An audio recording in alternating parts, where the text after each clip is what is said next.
Kalau ada dalam keluarga dihukumi bahwa ini nggak mungkin punya keturunan, suami begini, istri begini, jangan pernah putus asa dan berharap kepada Allah. Doa, punya keinginan yang kuat. Sampai Nabi Zakaria mengatakan begini, ya Allah, aku tidak pernah putus berdoa kepadamu sampai rambutku tuh memutih, fisikku jadi letih.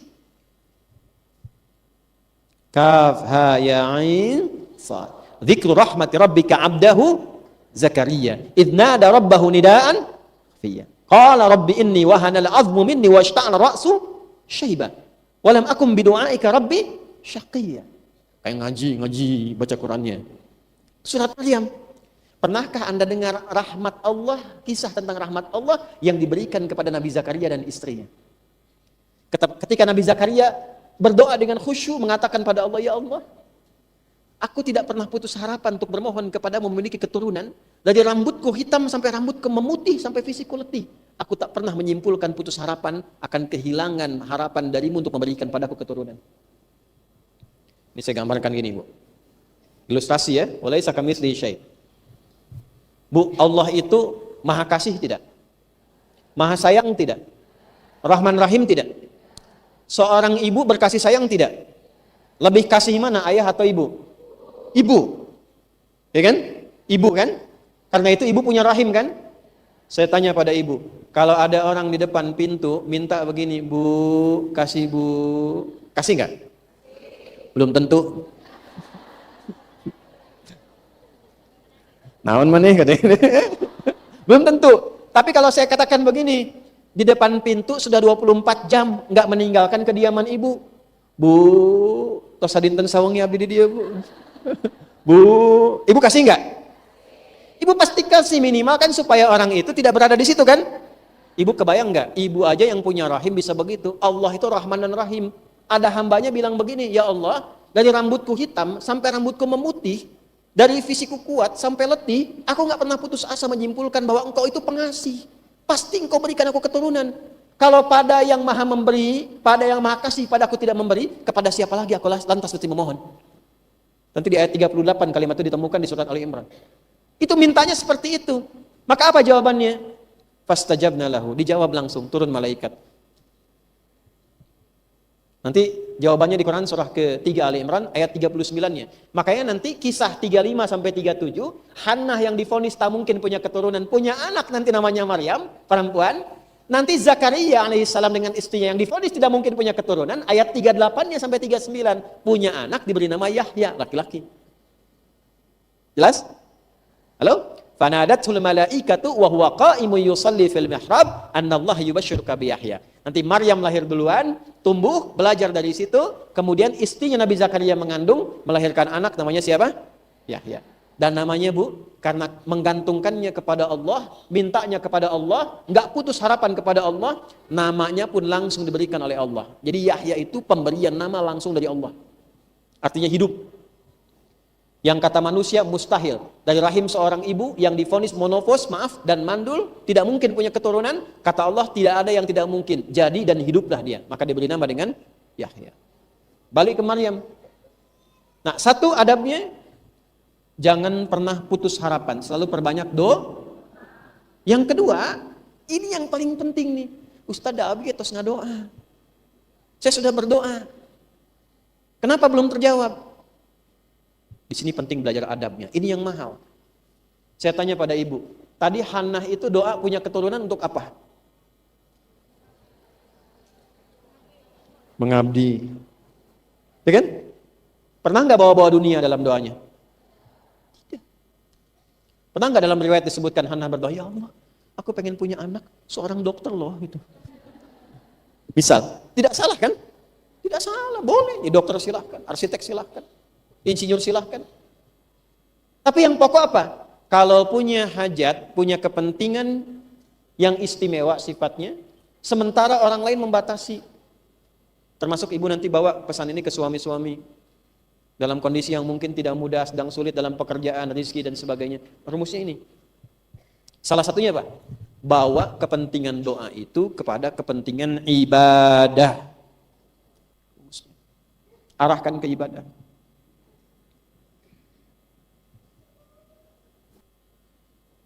Apalagi pakai nazar. Nazar itu kan kuat sekali dan sifatnya wajib harus dilakukan. Jadi Sayyidah Hana mengikatkan dirinya dengan satu permohonan yang diikat dengan nazar menjadi kewajiban. Kalau kewajiban kan nggak bisa ngelak. Ya Bu? Tapi poinnya apa? Lekatkan dengan kepentingan ibadah. Ya Allah, aku divonis tak mungkin punya keturunan. Aku tidak putus dalam harapan untuk memohon kepadamu. Kalau engkau berikan padaku keturunan ya Allah, aku berjanji, bahkan bernazar padamu, akan aku siapkan anak ini menjadi ahli Quran. Aku siapkan anak ini menjadi pecinta Rasulullah Muhammad SAW.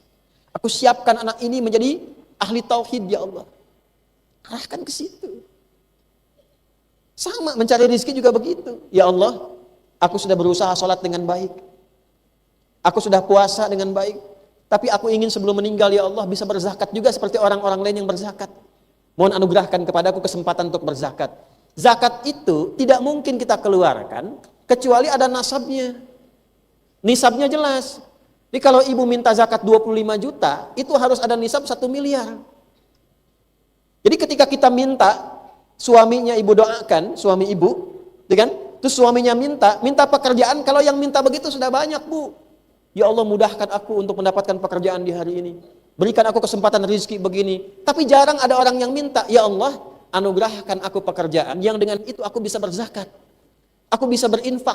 Aku bisa berbakti pada ibuku. Menghajikan ibuku. Mengumrahkan ayahku. Membadal hajikan ayahku yang telah wafat. Bawa ke ibadah. Ini Hannah dulu begitu.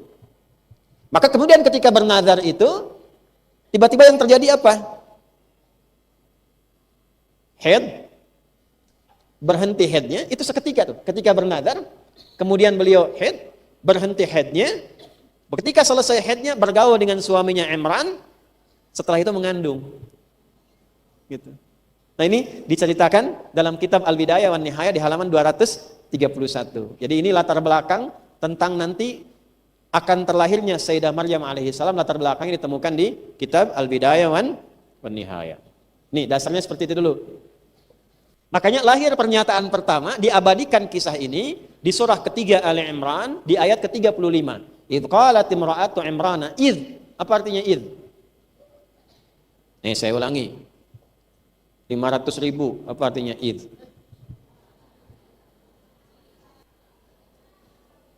Apabila, jika, kelahiran. Ayo ngarang lagi terus. Sudah waktu habis ya. Kalau lihat mushaf itu ingatlah. Kan? Kalau idza baru apabila, jika. Saya tanya ini, ibu mungkin nggak mengingat sesuatu yang tidak pernah ibu alami? Hah? Mas, ingat gak? Kan nanya dulu, ingat apa gitu kan? Oke? Ini diterjemahkan di mushaf begini, ingatlah ketika ibundanya Maryam bernazar dalam kandungannya, ketika beliau mengandung maksudnya, memohon pada Allah, kalau ini nanti terlahir, anak ini dikhususkan ya Allah untuk melayanimu saja, ahli ibadah, merawat tempat ibadah dan sebagainya. Ingatlah, pertanyaannya, apakah kita pernah mengalami peristiwa itu dengan ibunya Maryam sampai diminta mengingat? Oleh karena itu penting belajar, idh itu punya 3 arti. 1, pelajari. 2, pahami. 3, ingat yang telah dipelajari dan dipahami ini. Jadi maksudnya apa? Hei para perempuan-perempuan di muka bumi, pelajarilah kisah tentang ibundanya Maryam. Pahamilah kisahnya dengan baik. Setelah engkau paham kisahnya, ingatlah kisah itu untuk menjadi inspirasi dalam hidupmu. Kalau mengalami satu kejadian yang serupa, maka praktekkan amalan-amalan yang pernah ditunjukkan oleh ibundanya namanya siapa? Jelas sampai sini? Nah, apa di antara pesan inspiratifnya? Kalau divonis secara medis, secara klinis, keadaan tertentu, jangan pernah mengambil kesimpulan bahwa tidak mungkin terjadi. Yang harus dilakukan ikhtiar. Tugas kita hanya ikhtiar. Nanti tugas Allah menjawab lewat perjalanan takdir. Ibu kalau sedang ikhtiar, jangan bayangkan hasil, nanti ibu kecewa, gelisah. Saya katakan juga pada para ayah, tugas Anda itu mencari pekerjaan ikhtiar. Jangan bayangkan hasil. Kalau bayangkan hasil, nanti kecewa jadinya. Kalau sudah ikhtiar, tawakal, hasil biarkan serahkan pada Allah. Allah yang menentukan sesuai maslahat hidup kita. Tugas kita hanya memaksimalkan fa idza faraghta fansab wa ila rabbika. Kamu ikhtiar, hasilnya serahkan kepada Allah. Terserah, Allah berikan yang terbaik untuk kita. Jelas? Dah. Sudah.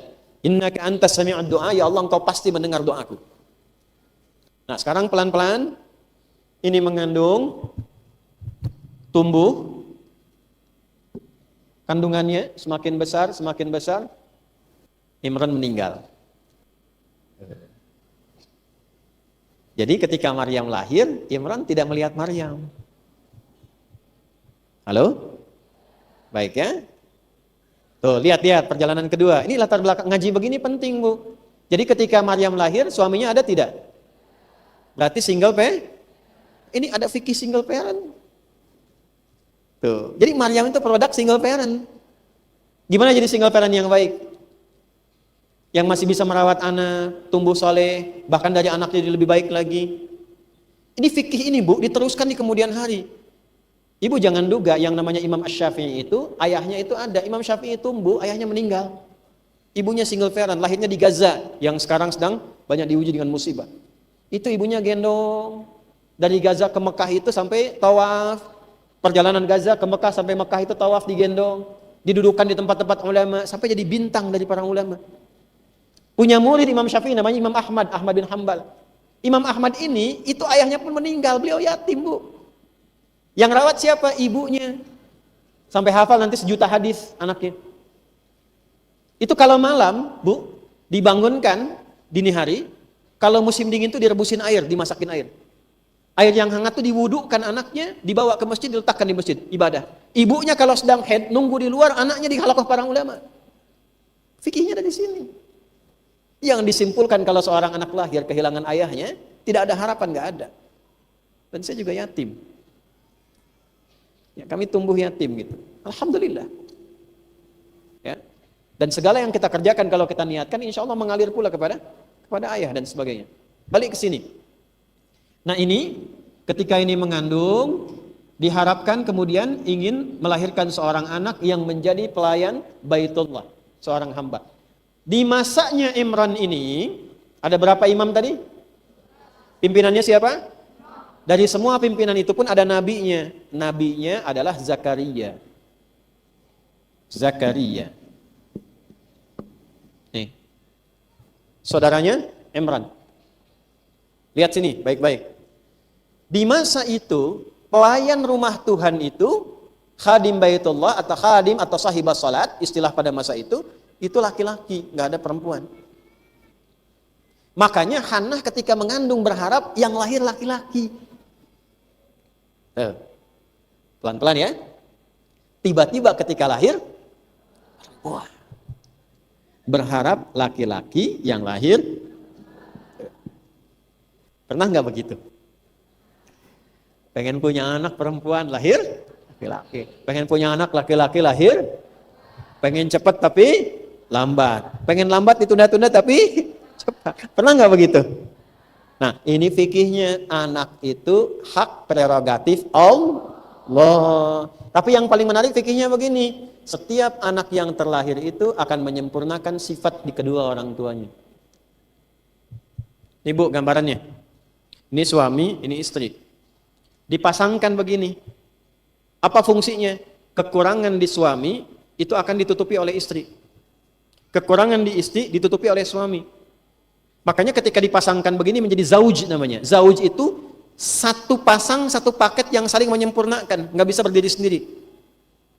Ya, itu nanti ada di Quran surah keempat ayat 19 nanti. Ya. Jadi ibu tidak mungkin ingin mendapatkan suami yang sempurna, itu nggak ada, Bu. Pasti ada kurangnya. Satu-satunya makhluk yang diciptakan oleh Allah tanpa kekurangan, tidak ada bakat menyimpang, itu cuma malaikat.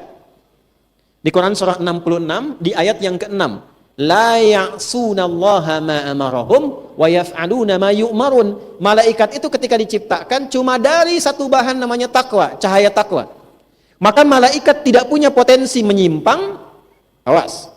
Dan selalu mengerjakan tugas dengan benar. Tidak ada bakat salah, itu malaikat.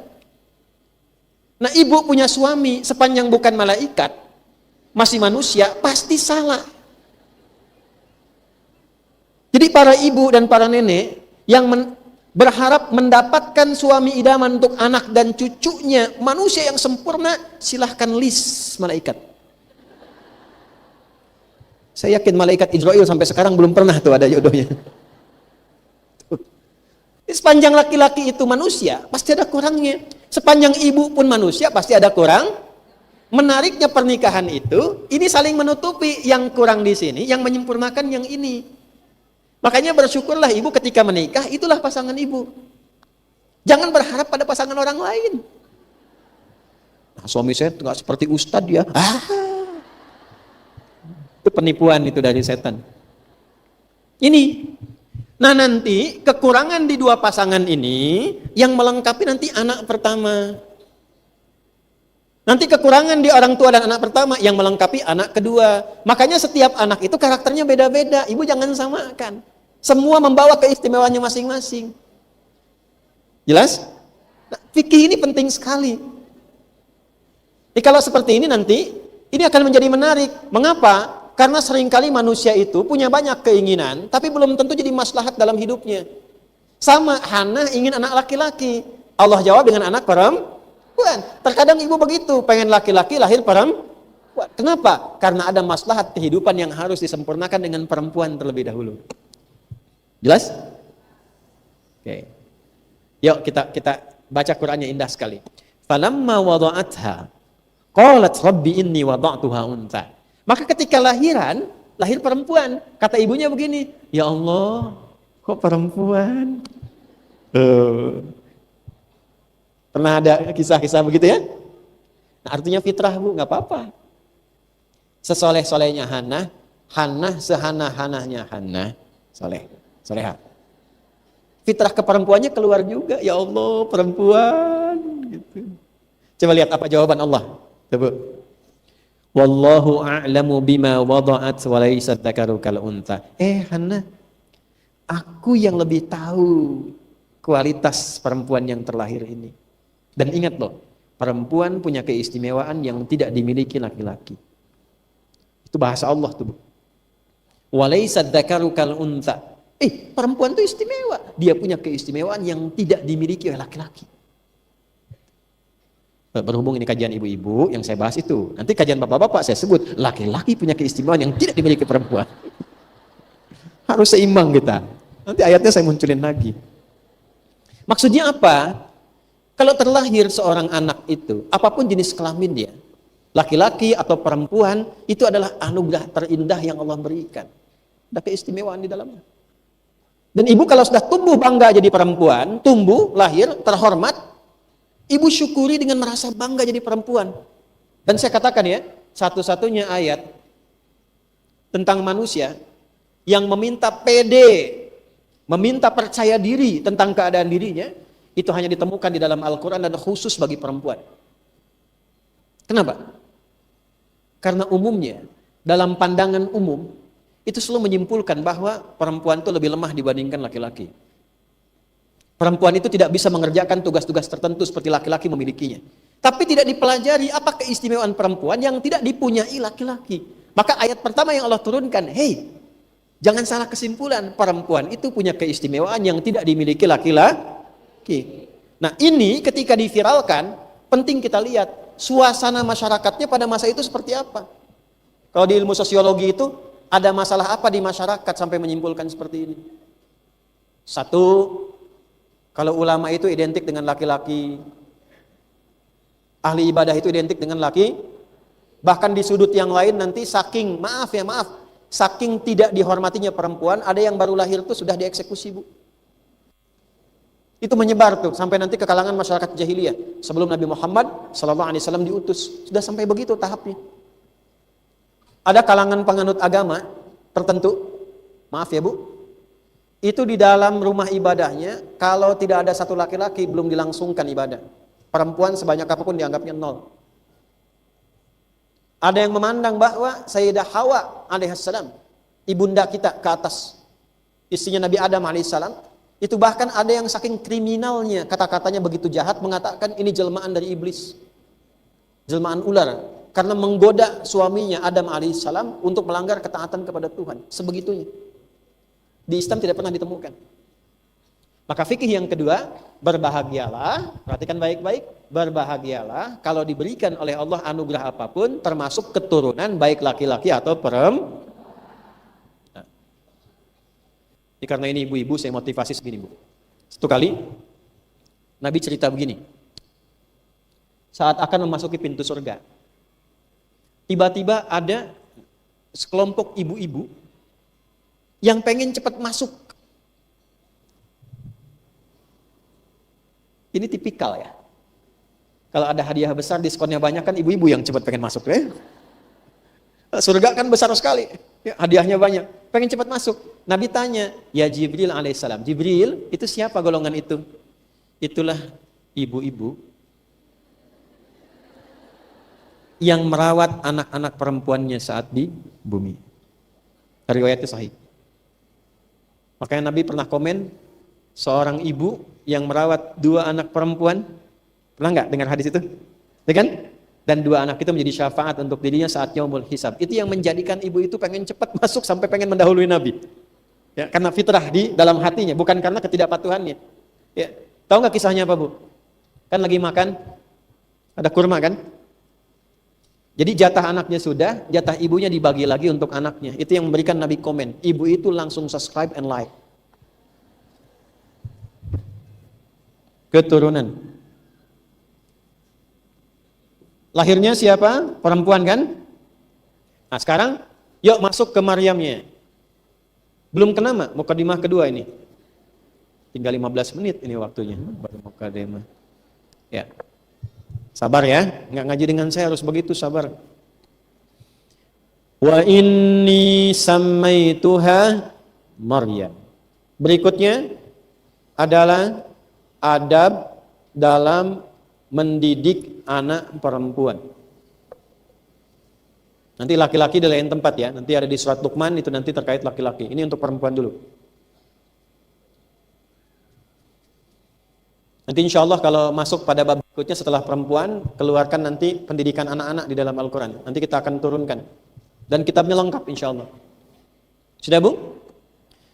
Falamma wada'atha qalat rabbi inni wada'tuha untha wallahu a'lamu bima wada'at wa laysa dzakaru kal untha. Ketika lahir perempuan itu, Hannah berkata, ya Allah, perempuan, saya kan punya nazar. Pengennya laki-laki jadi pelayan di rumahmu, ya. Allah menjawab, Hannah, perempuan itu punya keistimewaan yang tidak dimiliki laki-laki. Dan saat yang bersamaan kalimat itu menegaskan bahwa anak perempuan ini pun bisa punya status yang sama di masa itu seperti laki-laki. Karena nazarnya itu tadi. Allah ingin mendobrak satu tradisi bahwa seakan-akan kalau ulama itu harus laki-laki, tidak. Perempuan pun bisa jadi ulama. Kayak cetak anak ibu jadi ulama perempuan. Supaya bisa ngajarkan fikih perempuan. Masa fikih perempuan diajarin sama laki-laki? Sayyidah Aisyah itu kan ulama perempuan. Sepertiga ilmu di muka bumi ini dikuasai oleh Sayyidah Aisyah. Ahli di bidang kedokteran juga dan sebagainya. Teruskan. Wa inni sammaituha Maryam. Baru ketemu kata Maryam di sini.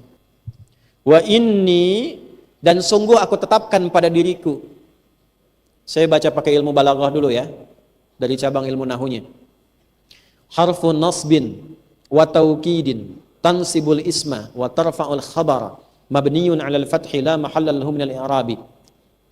Ini asalnya dari kata inna. Inna itu huruf yang berfungsi menguatkan pesan ke dalam jiwa, supaya pesan ini dipegang dengan kuat, jangan sampai ragu.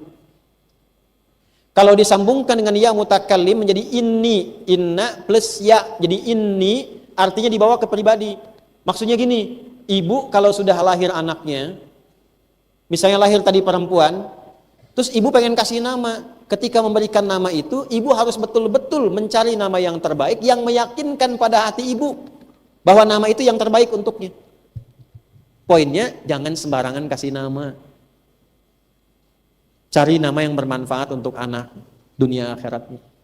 Cari nama yang membanggakan anak itu untuk orang tuanya. Dan yang paling penting begini, cari nama yang sesuai bagi harapan ibu untuk anak itu ke depannya pengen jadi apa. Itu poinnya. Contoh, Hannah tadi anaknya pengen jadi apa? Orang salihah, pelayan dari rumah Allah, dekat dengan Allah, kan? Jalan hidupnya baik, terhormat. Itu bahasanya diwakili dengan satu kata, namanya Maryam. Itu artinya. Maryam.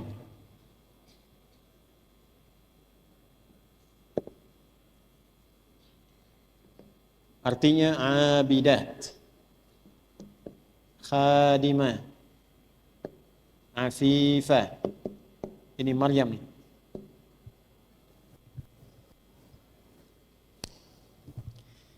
Pesan pentingnya apa yang pertama sebelum kita ke Maryam?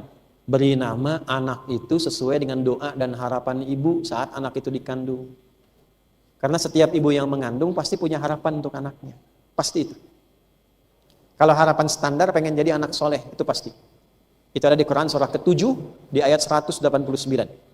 Falamma taghasyaha hamalat hamlan khafifa famarrat bih. Ketika seorang perempuan tengah mengandung, bergaul dengan suaminya, mengandung, kemudian kandungan itu mulai berkembang. Falamma athqalat, ketika semakin membesar, menjelang kelahiran itu harapan semakin tinggi. Da'awallaha rabbahuma. Suami istri itu normalnya pasti bermohon pada Allah. La in ataitana shaliha lanakunanna minasyakirin. Ya Allah, mohon jadikan bayi yang terlahir ini tumbuh sebagai anak yang soleh. Merasa begitu kan? Datang kepada tokoh agama, kiai, ustadz, alim, doakan ustadz, mudah-mudahan lahiran lancar, anaknya soleh. Pernah begitu? Kan? Tapi di balik kesolehan itu pasti punya harapan. Anaknya pengen jadi ahli Quran misalnya, pengen jadi ahli hadis. Nah, ibu cari nama yang mewakili dari nama itu, doa-doa ibu ke situ. Ya? Misal saya pengen anak saya yang perempuan, dia pintar, cerdas, gesit, dan paham Al-Quran. Ibu beri nama misalnya Aisyah Faqihatul Quran. Aisyah dinisbatkan kepada Sayyidah Aisyah radhiyallahu taala anha, ummul mukminin, yang gesit, ahli ilmu, pakar di bidang banyak ilmu, faqihatul Quran, yang sangat mengerti isi Al-Quran. Contoh. Jelas? Anaknya cantik, ketika lahir bagus gini, kayaknya ini dewasanya ini senang, tampilan yang baik dan sebagainya. Beri nama misalnya Zainab, Habibatul Rasul. Misal. Ya? Misal. Sayyidah Zainab itu kan tampil indah, menawan, pakaiannya bagus-bagus, senang fashion, tapi saat yang sama dicintai oleh Nabi SAW. Halo, jelas? Nah, ini karena nazarnya ingin lahir seorang anak pengabdi, ahli ibadah, dekat dengan Allah, pelayan pada kepentingan agama dan rumah Tuhan, saat yang sama menjaga kehormatan dirinya. Maka diberi nama dengan apa? Maryam. Ini Maryam. Ini artinya dalam bahasa Arab seperti itu. Ibrani pun demikian. Dalam bahasa Ibrani itu Maryam. Maryam. Maryam. Dalam bahasa Aramaik juga sama. Maryam. Terserah apakah setelahnya Belina atau apa dan semua itu kan bebas tuh. Penting Maryam dulu. Nah, dalam bahasa Yunani Maryam atau disingkat Maria. Maryam atau disingkat Maria.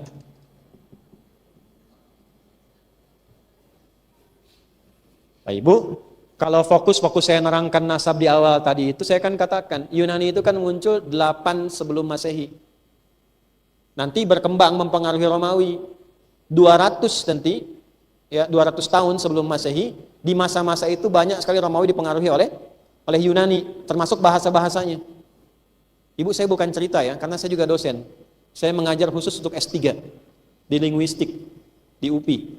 Mahasiswa saya semua S3. Dan materi saya mengajar hari ini tentang semiotik. Semiotik itu cabang di bidang bahasa untuk meneliti akar-akar dan tanda-tanda dari bahasa, dari penampilan, dari fenomena. Ya, misalnya kenapa ini ada rombongan yang jilbabnya kok hitam gitu. Yang satu jilbabnya kuning, ininya gini, apa keadaannya dan suasana hatinya atau keadaan. Itu ada di semiotik, itu ada cabang seperti itu. Nah, dalam semiotik itu diuji kata itu dari mana sumbernya. Jadi kalau kita belajar semiotik sampai di linguistik, nanti ada 7 tahapan sampai ke wacana. Jadi kalau menemukan kata, misalnya semiotik dari kata semion di Yunani, dasarnya seme. Seme ini dasarnya di bahasa Arab, simia, dari kata sama yasmu. Digali tahun berapa? Dari tahun ini nanti munculnya turun ke siapa? Sampai jadi teori, sampai jadi disiplin ilmu.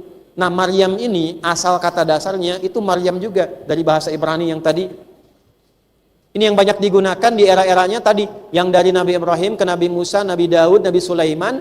Makanya di lingkungan orang-orang Yahudi sekarang yang menguasai Palestina dihidupkan lagi bahasa Ibrani. Maryam itu panggilannya tetap Maryam. Kenapa saya bicara Aramaik? Karena di era Aramaik ini saat 200 tahun sebelum Masehi itu banyak dipengaruhi oleh Yunani, berkumpul di situ kemudian bahasanya yang tadinya Maryam berubah jadi ejaannya Maryam, maka disingkat menjadi Maria. Diserap ke dalam turunan bahasa Latin, pindah ke Inggris menjadi Mary. Nah, saya serius. Ya? Jelas?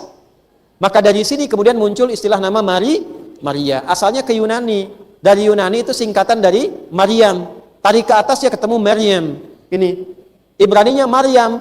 Nah, bahasa Arab itu ketika menampilkan di Quran Maryam mengkonfirmasi nama asal dari linguistik aslinya, dari bahasa aslinya. Siapa namanya? Maryam. Jadi kalau disebut Maryam benar? Benar. Maryam benar? Benar. Maria benar? Benar. Bunda Maria adalah sosok yang sama, mengacu kepada sosok mulia Maryam, putrinya siapa? Hannah. Dari suaminya siapa? Imran. Jelas sampai sini? Nah, tapi yang penting bukan jelas itunya. Yang penting itu Maryam ini mewakili makna nama dari sebuah doa. Pesan pentingnya, ibu tidak harus mengganti nama anak ibu atau ibu pulang dari sini jadi Maryam semua, bukan. Setelah pulang ganti status semua Maryam. Aduh. Nah, ibu. Dah. Satu nama. Jadi kalau beli nama itu satu mesti pede, Bu. Yakin. Istihoroh nggak apa-apa. Yang kedua tadi cari jalan sesuai dengan niat doanya. Dah, ada satu ya. Ini baru mulai kelahiran nih. Kalau ada anak yang namanya membawa takdir perjalanan yang kurang baik bagi hidupnya, boleh diganti namanya. Boleh. Dulu zaman Nabi itu ada seorang sahabat masuk Islam, hidupnya murung terus. Karena namanya si murung. Diganti oleh Nabi si bahagia. Dari situ berubah. Nama itu doa. Nama itu apa? Doa. Dan hati-hati termasuk nama-nama yang tidak baik yang memang harus diganti. Misal, ibu kenal Abu Hurairah? Saya bilang kenal. Sahabat Nabi kan? Nama Islamnya Abdurrahman. Nama awalnya Abdus Syams. Abdus Syams itu hamba matahari. Beliau Majusi, masuk Kristen, masuk Islam mu'allaf. Begitu masuk Islam diganti menjadi Abdurrahman. Hambanya Allah yang maha penyayang. Ada nama-nama setan, hati-hati bahaya. 9. Ya, ibu paling ingat Dasim gitu kan? Ya. Ada 9 nama tuh. Ya. Hati-hati, termasuk cek nama suami, nama anak tuh ya, yang laki-laki. 1 nama. Kalau di bab ini tidak ada artinya ungkapan Shakespeare. Apalah arti sebuah? Tidak, nama sangat berarti. 2, wa inni u'idzuha bika wa dzurriyyataha minasyaitonir rajim. Ini penting saya ajarkan di sini fikih Qur'annya. Hati-hati, fokus baik-baik. Dari sejak lahir, mintakan perlindungan kepada Allah atas bayi yang terlahir ini dari godaan-godaan setan selama hidupnya. Ibu, ini kalimat yang diabadikan Quran, dan ini menjadikan Maryam dan anaknya Isa bin Maryam 2 manusia di muka bumi. Perhatikan baik-baik. Yang langsung dijamin Allah tidak diganggu oleh setan saat lahirnya. Makanya ketika nangis, nangisnya pelan, Bu. Gak banyak teriak. Nangisnya pelan. Ini saya bukan bicara tentang medis ya. Kalau medis itu urusan lain. Itu hal yang lain. Tapi ini menunjukkan betapa lahir itu tenang anaknya, lembut anaknya, tetap menangis juga, tapi dalam keadaan yang sangat tenang. Ada faidah apa? Ada manfaat apa? Karena ketika terlahir, baru dilahirkan, kemudian dimohonkan pada Allah oleh ibu yang baru melahirkannya. Suami juga boleh menyampaikan itu karena di sini disebutkan suaminya Hannah yaitu Imran sudah meninggal sebelum Maryam lahir. Apa doanya? ibu boleh mengulang kalimat yang sama persis kata para ulama dengan kalimat Hannah ini. Di Quran surah ketiga ayat ke-36. Dua, ini nama sudah. Yang kedua, doa saat kelahiran. Quran surah ketiga ayat 36. Kita masih ada waktu? Panitia, saya izin tambah 15 menit boleh ya? Boleh. Ibu kan tinggal boleh aja gitu. Kita bertanggung jawab. Perhatikan dari kalimat ini.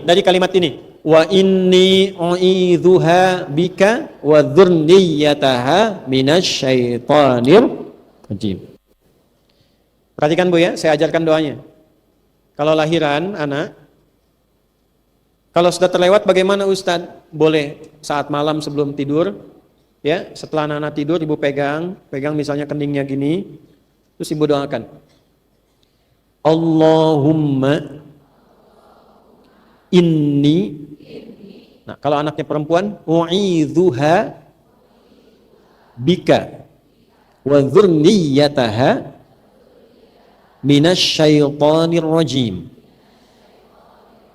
Jelas ya? Allahumma inni u'idzuha bika wa dzurriyyataha minasyaitonir rajim. Kalau anaknya laki-laki, haknya tinggal ganti hu. Haknya ganti apa? Hu. Allahumma inni u'idzuhu bika wa dzurriyyatahu minasyaitonir rajim. Jelas ya? Ya Allah, sungguh aku bermohon kepadamu dengan segala kerendahan dan ketulusan agar engkau berkenan melindungi anakku ini dan seluruh keturunannya dari provokasi setan selama hidupnya. Jelas? Ya, ini bagian penting doa. Karena gini Bu, maaf ya. Anak itu sebagaimana baiknya ibu merawat, tetap tidak akan lepas dari objek godaan setan. Setan tuh nggak akan melepaskan sepanjang itu masih keturunan anak Adam. Ibu latih di rumah, didik, rajin mengaji, taat pada orang tua. Ketika anak itu keluar rumah, siapa yang memastikan anak itu bergaul dengan cara yang benar? Dapat pengaruh di lingkungannya. Ini saya bicara di sini Bu ya. Saya pernah bicara bertemu dengan seseorang yang bersedih saat tumbuh dewasanya.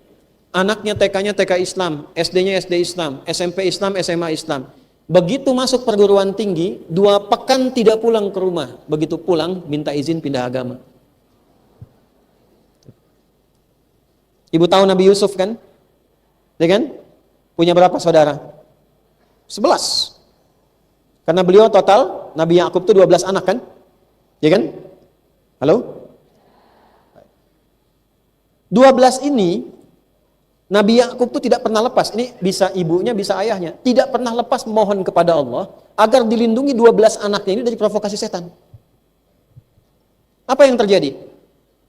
Ketika anaknya mulai tumbuh, yang Nabi Yusufnya ini terlihat baik, itu kan wajar. Biasanya orang tua punya kecenderungan kan?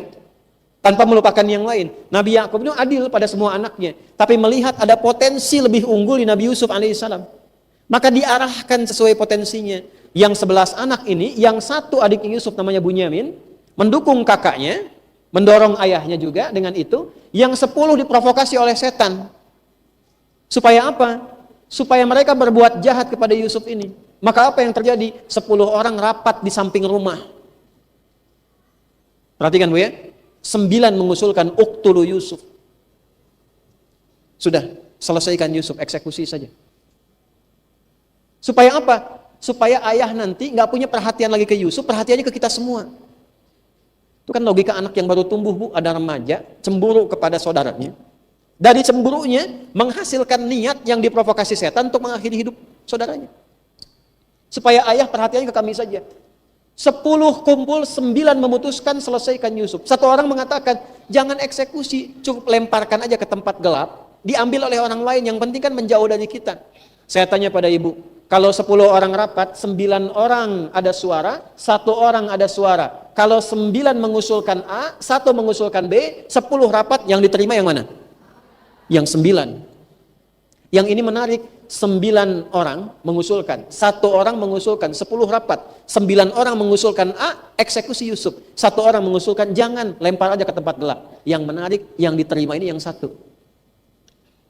Padahal setan, kalau memprovokasi tidak pernah turun, selalu naik. Pertanyaan saya, kok bisa pindah ke 1 dari yang 9 ini?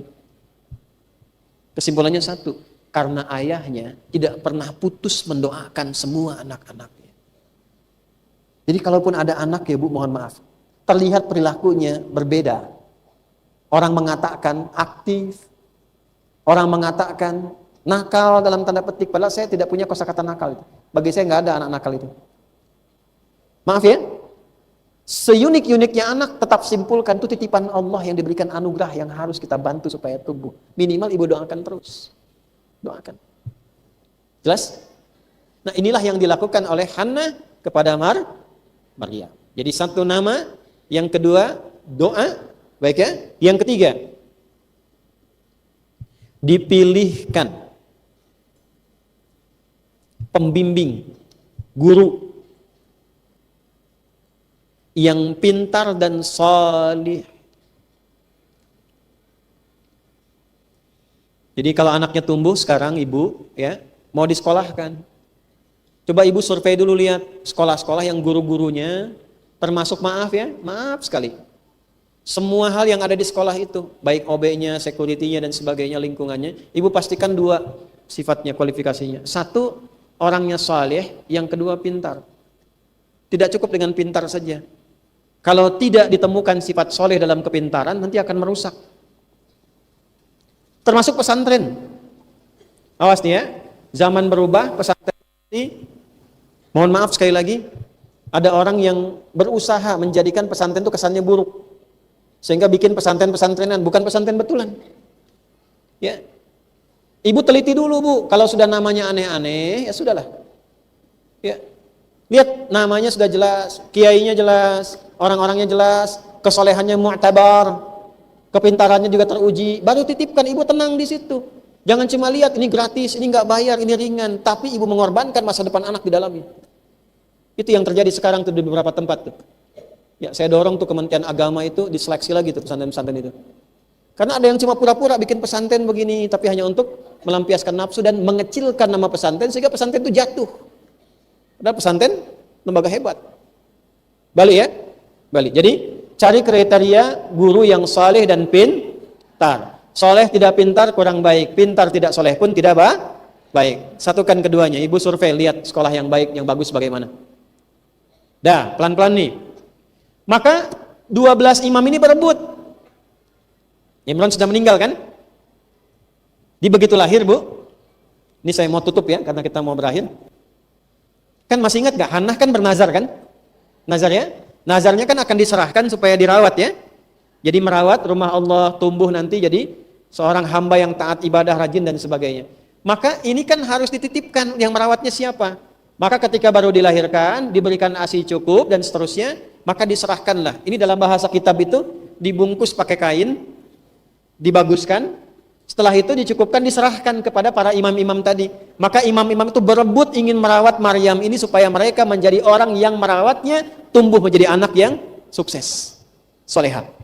Karena tahu ini ibunya solehah, ayahnya soleh juga, pasti anaknya juga soleh. Dan lahir dari proses yang tidak biasa. Jadi Maryam ini unik, ibunya melahirkan tidak biasa, Maryam pun akan mengandung dan melahirkan tidak biasa, anaknya pun tidak biasa. Ini menarik nih. Ya, pelan-pelan. Maka Nabi Zakaria mengatakan, saya kan pamannya, saya Pak Le-nya, saya lebih berhak. Yang lain mengatakan, ini tidak ada urusan dengan Pak Le, Pak D ataupun yang lainnya. Ini urusannya dititipkan ke sini, kita semua panitia di sini, kita undi. Maka mereka mengundi dengan 3 kali tahapan. Tuliskan nama, dikocok begini, keluar 1, begitu keluar namanya Zakaria alaihissalam. Oh ini belum yakin, yang kedua harus dikasih beban. Kasih beban, kemudian ke air ditumpahkannya. Nanti yang keluar, kalau keluar bebannya jatuh, kemudian jatuh itunya satu, maka itu yang jadi perawatnya. Apa yang terjadi? Para ibu sekalian, yang keluar pun Nabi Zakaria lagi. Yang ketiga, 3 kalinya, sekarang semuanya ditumpahkan. Yang ngambang ke atas, yang tenggelam, itu yang tidak merawat. Yang ngambang ke atas, ya, mengapung ke atas itu, namanya dari kayunya itu yang merawat. Maka 12-nya kemudian dilemparkan ke air dengan tulisan nama, yang mengambang mengapung ke atas itu tulisannya pun Nabi Zakaria lagi. Baru yang lain mengatakan, memang sudah kamu yang harusnya merawatnya, katanya. Sepakat semua. Ya, maka ini menunjukkan apa? Di sekolah yang baik, guru-guru yang baik, itu akan punya semangat yang sama semuanya untuk mendidik anak-anak menjadi baik. Sekolah yang baik itu begitu, gurunya kompak, semua punya visi. Bukan hanya ngejar target kurikulum. Ini kalau ada guru-guru di sini tuh, kurikulumnya begini kejar-kejar, tapi tidak memastikan anak itu benar tidak belajarnya. Paham tidak? Guru yang baik adalah guru-guru yang kompak ingin memastikan anak didiknya terawat oleh sosok yang terbaik. Terakhir, kalau ibu sudah berdoa, memberi nama dengan baik, mencarikan guru yang terbaik, tinggal satu lagi, yang keempat. Ini agak spesial ya. Ini di rumah tempatnya. Usahakan kalau anak ingin soleh betul dekat dengan Allah dan investasi untuk orang tuanya di masa depan, siapkan mihrab untuknya. Apa namanya?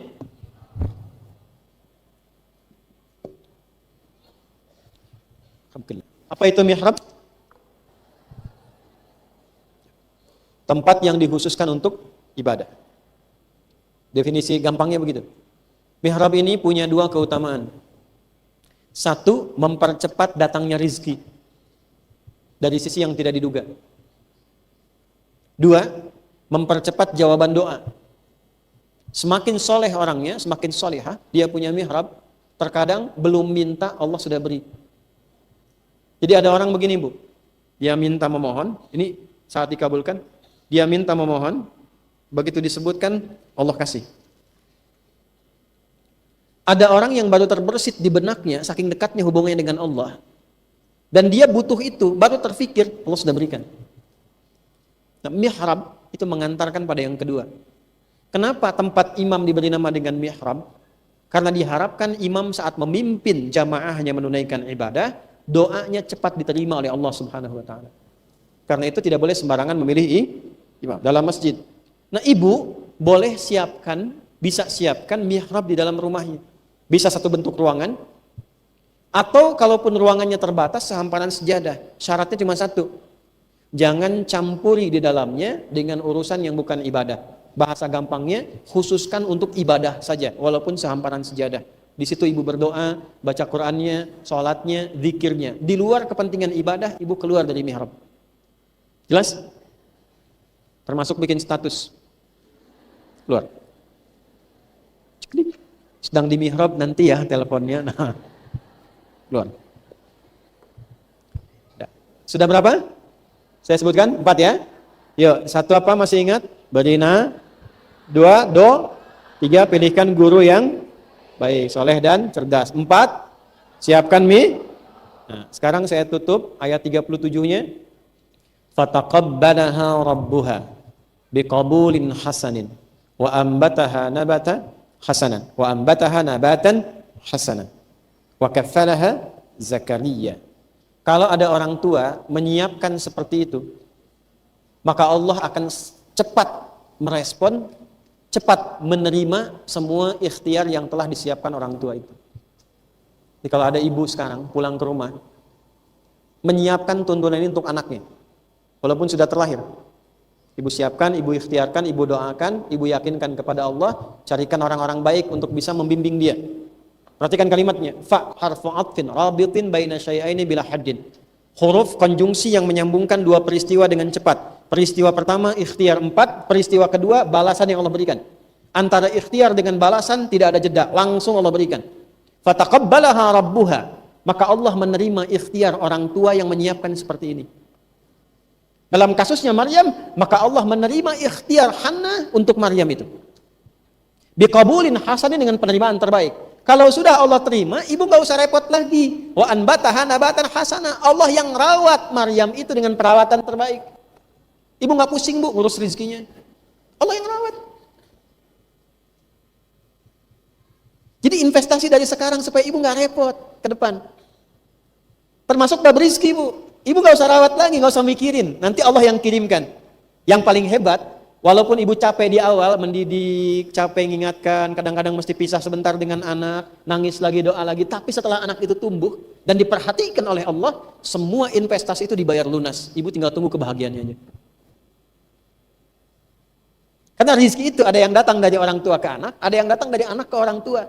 Ibu kalau ingin enak di masa sepuhnya, di masa perjalanan tumbuh akhirnya, kalau ingin nyaman itu di akhir, investasikan anak supaya dekat dengan Allah dari awal.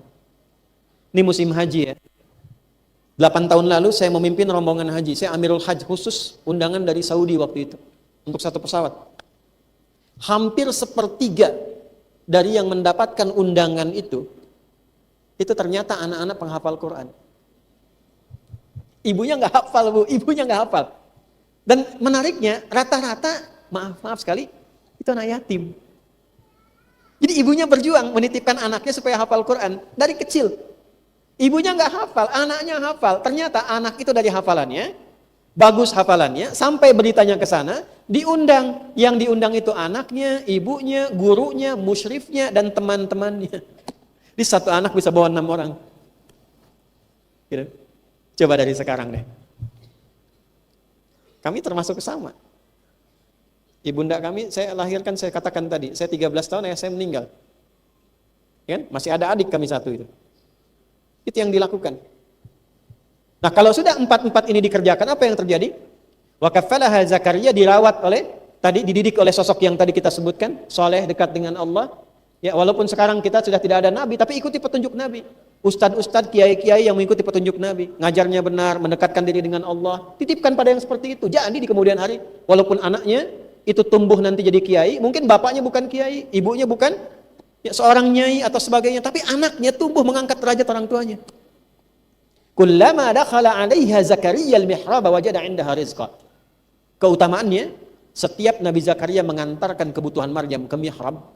Jadi yang punya kunci mihrab itu cuma Nabi Zakaria. Maryam tidak keluar. Setiap diantarkan kebutuhannya, itu semua sudah ada di dalamnya tersedia. Bayang nggak bu? Bu, kalau bukan musim anggur, tidak ada anggur wajar. Ini bukan musim anggur, ada anggur. Bukan musim jeruk, ada jeruk. Musim panas, buah-buahannya buah-buahan musim panas. Ini buah-buahan musim dingin ada di situ. Nabi Zakaria itu sudah paham, ini Maryam ini unik. Dari orang tua yang saleh dan salihah, punya keistimewaan. Tapi hanya ingin memastikan apakah ini didapatkan dari hasil pendidikan yang benar, didapatkan karunia Allah, atau jangan-jangan ada sisi yang lain yang belum diketahui. Maka dikonfirmasi oleh Nabi Zakaria, inilah guru yang benar, memastikan pendidikannya diserap betul oleh anak didiknya. Ibu termasuk kalau anaknya pulang dari sekolah ke rumah, ibu tanya lagi, tadi belajar apa? Dicek lagi, dilihat pahamnya. Nabi Zakaria ngecek, qala ya Maryamu anna laki hadza. Kita berakhir, Maryam dari mana semua ini? Jawaban inilah yang akan melegenda sampai sekarang. Qalat huwa min indillah. Paman, semua ini berasal dari Allah. Didik anak ibu sampai merasa ia punya Allah. Tuh. Dah bu, kalau sudah merasa punya Allah itu yang lain kecil semua. Didik anaknya sampai merasa punya siapa?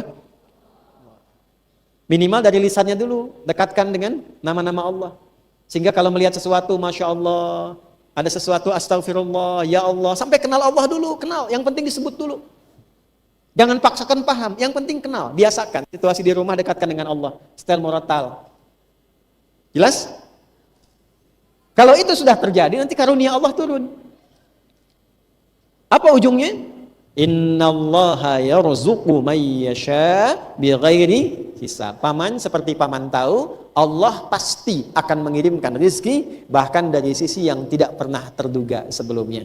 Rizki itu bukan hanya makanan, bukan hanya pakaian, bukan hanya uang, tapi kesolehan itu rizki, ketenangan itu rizki, kebaikan itu rizki.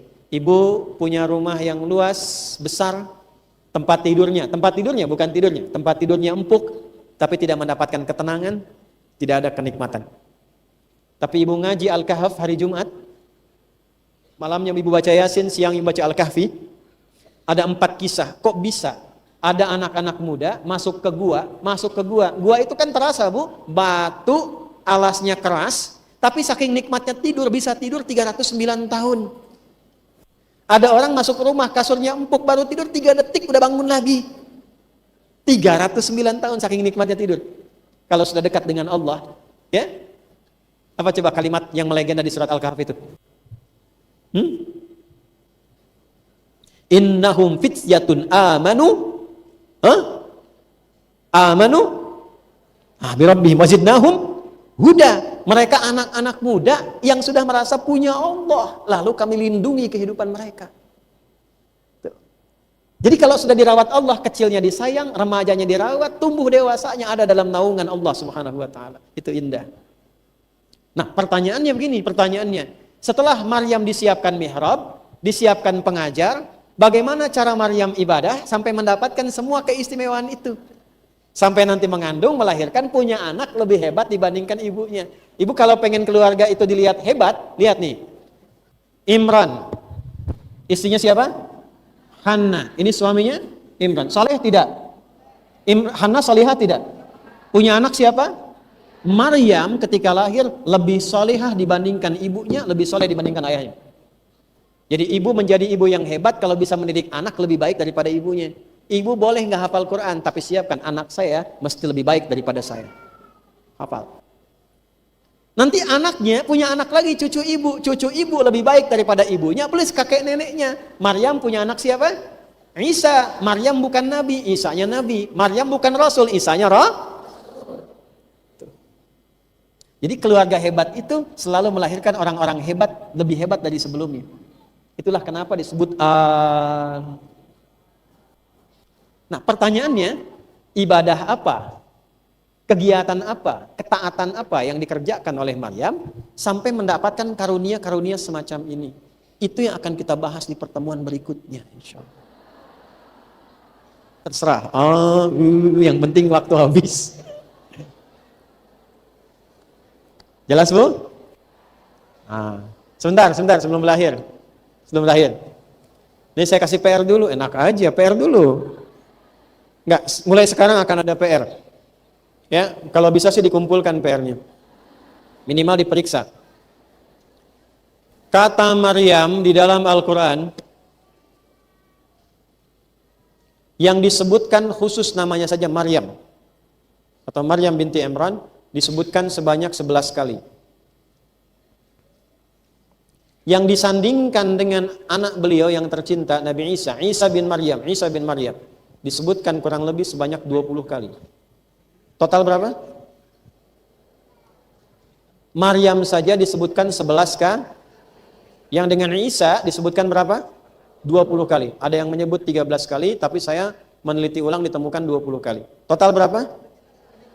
Nah, 31 itu membentuk manhaj. Membentuk kurikulum kehidupan. Tadi saya baru bahas beberapa. Baru sampai poin yang kedua, belum 3, 4, dan 5. Nah, 31 penyebutan itu terkait dengan 5 topik pembahasan yang tadi 2 telah kita uraikan.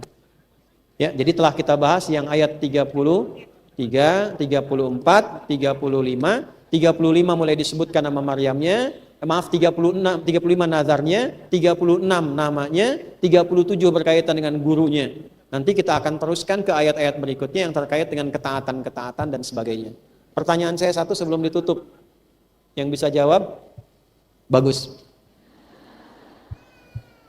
Mengapa Maryam ini menjadi satu-satunya perempuan yang disebutkan namanya langsung dan kisahnya runtut dari lahir sampai dengan menuju perubahan hidupnya sebagai seorang ibu dan sampai sukses mendidik anaknya? Satu-satunya. Ya, ibu yang angkat tangan. Boleh dari situ. Salam.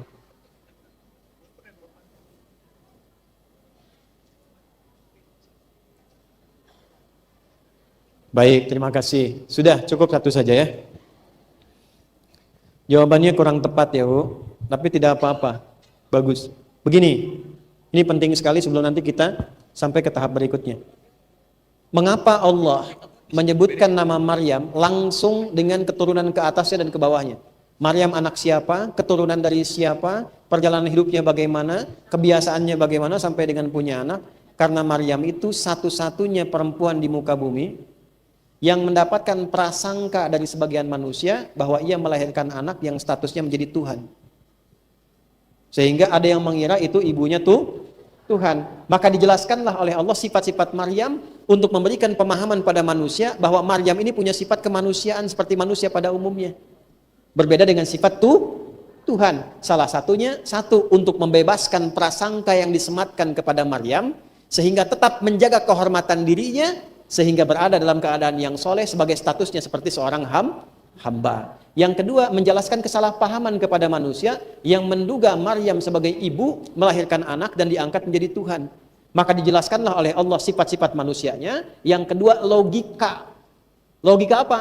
Yang menerangkan sifat Tuhan dan sifat manusia, sehingga bisa dibedakan yang Tuhan begini, yang manusia begini. Jelas? Bagaimana cara memahaminya? Nanti pertemuan berikutnya kita bahas. Terserah ya, ini pokoknya pertemuan berikutnya. Nanti kita paham, oh ternyata begini. Nih begini misalnya, misal ya, kan Maryam bisa mengandung tanpa ada laki-laki. Nanti Allah balik logikanya. Adam itu lahir tidak ada laki-laki, tidak ada perempuan. Hawa itu lahir tidak ada perempuan, ada laki-laki. Seperti itu kurang lebih ya. Nanti ke Nabi Isa juga kita akan singgung sedikit setelah menyelesaikan kisah Maryam. Mana ibu yang mengangkat tangan tadi? Ada ya? Ini tolong Mas, sini Mas. Nah, walaupun ibu bacaannya kurang tepat, tapi ibu tetap dapat hadiah ya. Siapa yang mau kitab ini? Nanti cari sendiri ya. Itu insya Allah dari Sab Muslimah, nanti saya tunjukkan halamannya, nanti di fotokopi ya.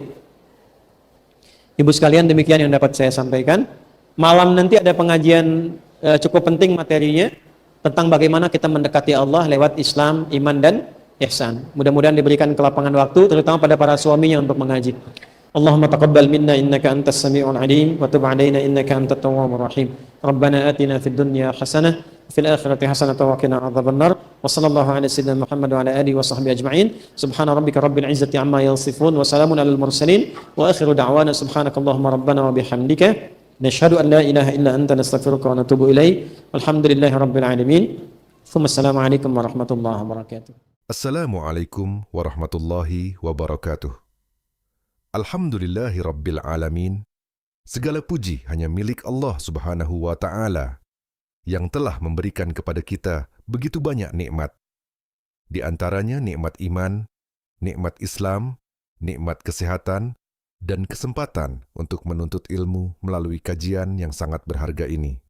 Jamaah sekalian yang dirahmati Allah, dari kajian yang telah disampaikan oleh Ustadz Adi Hidayat, kita belajar banyak pelajaran berharga dari kisah Sayyidah Hana, Sayyidah Maryam, dan Nabi Zakaria alaihissalam. Pelajaran pertama yang sangat penting adalah bahwa seorang mukmin tidak boleh pernah berputus asa dari rahmat Allah Subhanahu wa ta'ala. Sebesar apapun ujian yang kita hadapi, sesulit apapun keadaan yang sedang kita jalani, dan semustahil apapun sesuatu menurut pandangan manusia, bagi Allah tidak ada yang mustahil. Sebagaimana Nabi Zakaria yang terus berdoa, memohon keturunan hingga di usia yang sangat tua, dan Allah pun mengabulkan doanya dengan lahirnya Nabi Yahya alaihissalam. Pelajaran berikutnya adalah tentang kekuatan doa yang disertai dengan niat ibadah. Sayyidah Hana tidak hanya meminta keturunan untuk kebahagiaan dunia, tetapi beliau bernazar untuk menjadikan anaknya sebagai hamba yang mengabdi kepada Allah. Ini mengajarkan kepada kita bahwa setiap keinginan dan harapan hendaknya selalu dikaitkan dengan tujuan ibadah dan mencari ridha Allah Subhanahu wa ta'ala. Kita juga belajar bahwa setiap anak adalah anugerah terbaik dari Allah, baik laki-laki maupun perempuan. ketika Sayyidah Hana mengharapkan anak laki-laki, namun Allah mengaruniakan seorang anak perempuan bernama Maryam. Ternyata Allah sedang menyiapkan seorang wanita mulia yang kelak menjadi salah satu wanita terbaik sepanjang sejarah. Selain itu, kajian ini mengingatkan kita tentang pentingnya peran orang tua dalam mendidik anak, yaitu dengan memberikan nama yang baik, karena nama adalah doa dan harapan.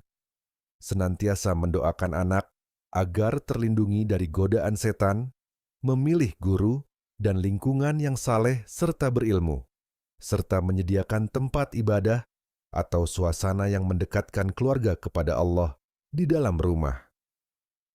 Dan yang paling penting, tanamkan dalam hati anak-anak kita bahwa semua yang mereka miliki berasal dari Allah Subhanahu wa Ta'ala. Ketika seorang anak tumbuh dengan mengenal Allah, mencintai Allah, dan bergantung kepada Allah, maka itulah bekal terbaik dalam kehidupannya. Jamaah sekalian yang dirahmati Allah, semoga kajian yang luar biasa ini menjadi pengingat bagi kita semua untuk terus memperbaiki diri, memperkuat doa, meningkatkan ikhtiar, serta mendidik generasi yang lebih dekat kepada Allah dan lebih baik daripada generasi sebelumnya. Mari kita juga doakan guru kita, Adi Hidayat. Semoga Allah Subhanahu wa Ta'ala senantiasa menjaga beliau, memberikan kesehatan, keberkahan umur, kemudahan dalam berdakwah, serta membalas segala ilmu yang beliau sampaikan dengan pahala yang berlipat ganda.